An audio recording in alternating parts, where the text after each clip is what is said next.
world that we live in, and it has to do with the digital age that we live in. So joining us is the project manager of Sign Aids, Thomas Hyde, to tell us what's going on in that building. Thomas, welcome to the program. Thank you. So it has something to do with this. Yes. Or even more to do with the one you got. So what does Sign Aids presenting to the future of communications in Hamilton? Well, what we've kind of done is taken what we're already used to. We already have signage up everywhere, and most people today are already walking around with a mobile device in their hands. Right. The reason we started looking at technology was we wanted to make information more accessible with the new AODA laws coming out here in Ontario. The acronym has to be explained. Accessibility for Ontario's with Disabilities Act. Right. And so we wanted to figure out a way that we can better communicate to people, to get more information across. Simple Braille signs themselves, less than 10% of people that are blind can actually read Braille. So just that one fact alone, we started looking at how do we better communicate? How can we take a sign that's on a wall that we take for granted and be able to have that information for someone who is blind? So we've been struggling with this all along. For the first application you would know would be the Braille buttons on an elevator.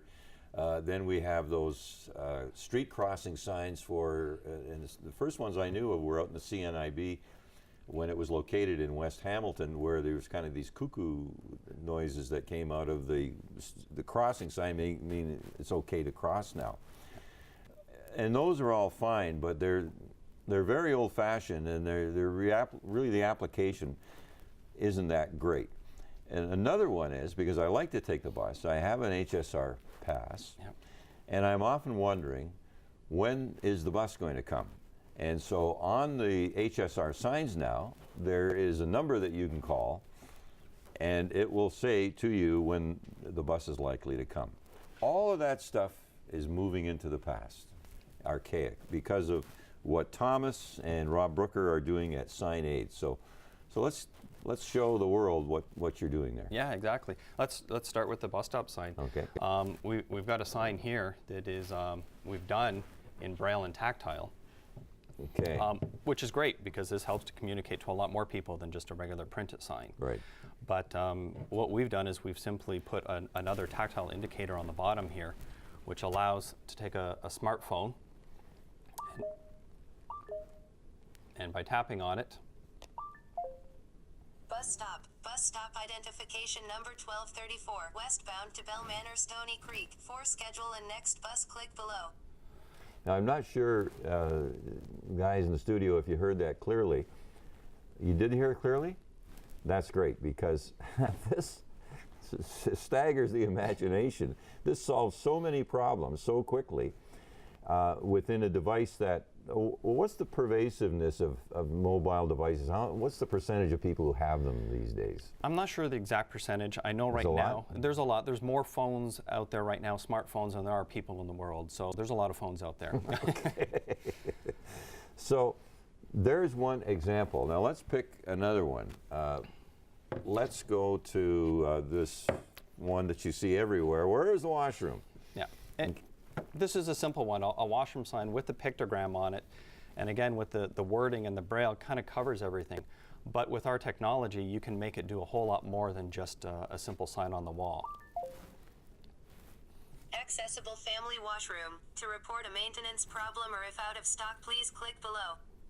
So this sign here, as you can see, now if you walked into a washroom and there was no toilet paper, no hand towels, just by simply clicking a button, you can report that to the property manager or facility manager, and it would give them the exact location of that washroom, even if there's multiple washrooms in a building, just by a simple tap. The word apps is interesting, and it's a simple little short form for applications, but it has such profound meaning for how we, for instance, govern.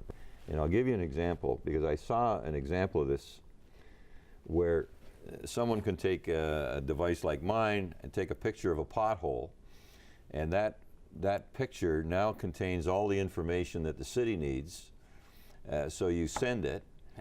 You don't have to depend on the councillor or the mayor reading his email, thinking, this looks pretty bad. Why don't I call it goes right to the point of action.